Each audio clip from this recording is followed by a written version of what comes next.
Oh dear viewers, today's show will leave you stunned. The brake light wire was intentionally torn off, so there's definitely something fishy going on.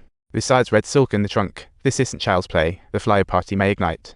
Or maybe it's for making bomb fuses, such a complicated victim. Meanwhile, Hank finds the rear-ended lady driver to smooth things. He confidently says insurance will cover everything, but her boyfriend's attitude is colder than a machine, insisting his delicate girlfriend won't let it. He demands a few grand to smooth things over, or else he'll make sure Hank's retirement plan goes up in smoke.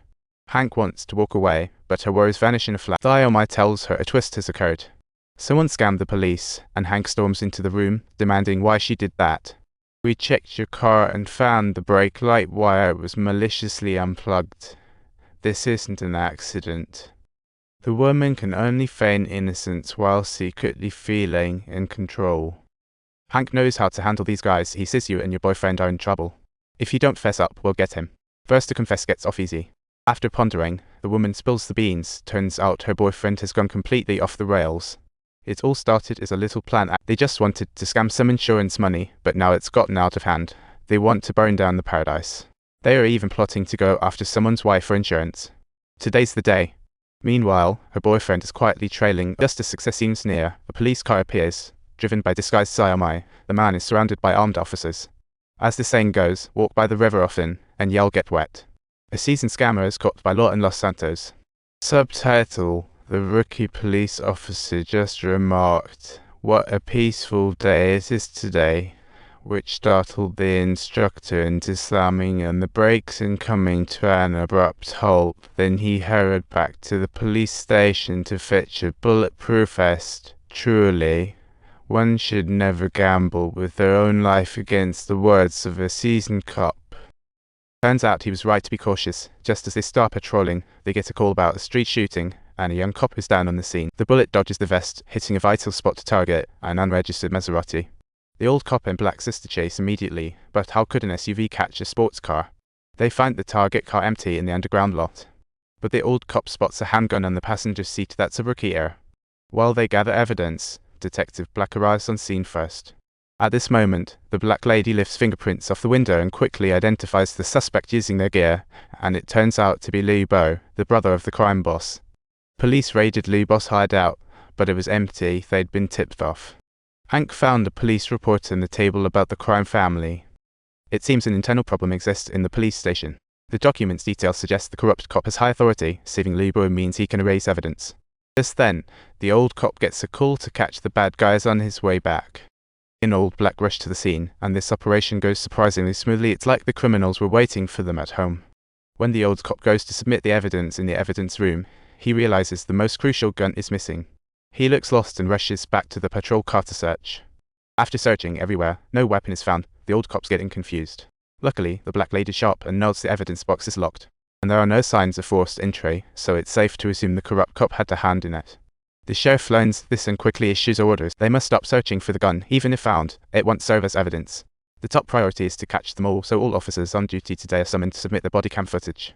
Because the corrupt cop wouldn't have turned on the camera while stealing evidence, soon, Pez pinpoints one of the officers. He promptly reported to the sheriff. Throughout, Aileen never turned on her camera, preferring wrongful arrest to letting anyone escape. The sheriff determines Aileen is in the locker room through her badge, but when they arrive, she's vanished into thin air, further proving her corrupt cop identity. Meanwhile, Aileen has hopped into a getaway RV, only to run smack into the old cop's path. Chasing after a fellow officer is no easy feat. Using her advantage, she creates cover for herself, scattering parts to block the pursuing squad car, literally crashing her way out. When they find the RV, Aileen's escaped again. In a huge stadium, everyone splits up to chase her. After quite the search, they finally corner Aileen at the exit, and she points a gun at herself, sobbing that she doesn't want it to end this way. The crime family paid off my debt, forcing me in. The old cop said this hope testify, and yeah, I'll reduce your sentence. Just as Aileen considers turning over a new leaf, Old Black suddenly swoops in, shooting her dead on the spot. At this point, the old cop doesn't realize the gravity of the situation.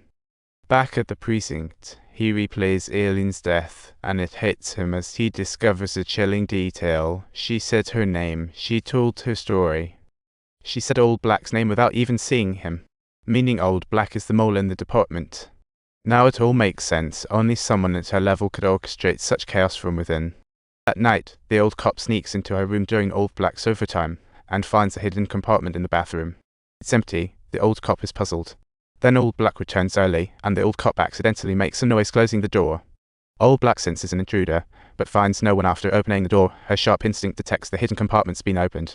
She rushes out, and sees the old cop drive away. Old Black now knows she's exposed. Old Black just sits down and lays it all out for the old cop, saying plainly, "I'm sitting right here in my living room, and the door isn't even closed." The old cop is no pushover either. He comes in without calling for backup, unaware he's about to pay the price for his recklessness. The old cop ordered her surrender, but Old Black retorted, "You and Aileen were trapped, yet you're tearing the tape outside the bar. You're colluding with the crime family and now want to wipe me out at home. That's embarrassing for me, but killing you is self-defense." The old cop endures pain, leans against the wall, clad in a bulletproof vest, about to report to superiors. Old Black cuts in, saying it's too late. The police will soon find evidence in your house, and she's thrown all the incriminating stuff in there herself. What he sees are records of Old Black's years of corruption and stolen police files, aptly proving greed knows no bounds.